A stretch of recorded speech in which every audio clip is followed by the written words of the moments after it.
Shri Harikrishna Heights येथे अत्यंत व्याजबी दरात 25 अमेनिटीज आणि प्रशस्त पार्किंग सह 2 आणि 3 BHK रेडी पोझिशन फ्लॅट्स उपलब्ध। बुकिंग साठी संपर्क पार्श्वनाथ प्रोजेक्ट 9090787833।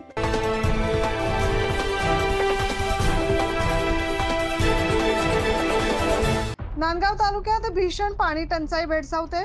असं असताना ज्या नाग्यासारख्या धरणावर तालुक्याची भिस्त आहे त्याच धरणातून मोठ्या प्रमाणावर पाणी चोरी सुरू आहे।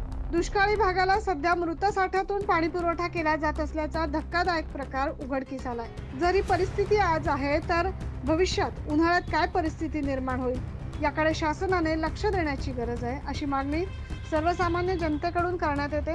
दुष्काळी भाग असताना देखील एवढ्या मोठ्या प्रमाणावर पाणी चोरी केली जात आहे, त्यात जलसंपदा विभाग यासह महावितरण देखील सहभागी आहे का? कारण विजेच्या मोटारी लावण्यासाठी थेट धरणाच्या आतपर्यंत वीज कनेक्शन देण्यात आले, याकडे कुणाचेही लक्ष कसे नाही असा सवाल उपस्थित केला जातो। या संबंधात संबंधित विभागाचे अधिकारी यांच्याशी संपर्क साधला असता मी आत्ताच चार्ज घेतलाय, माहिती घेतो मग कळवतो अशी उडवाउडवीची उत्तरे दिली जात आहेत। याकडे जिल्हाधिकारी व जलसंपदा विभागाने लक्ष घालावे आणि दोषींवर कारवाई करावी अशी मागणी करण्यात येते। सामाजिक कार्यकर्ते दत्तू पवार यांनी याबाबत अधिक माहिती दिली।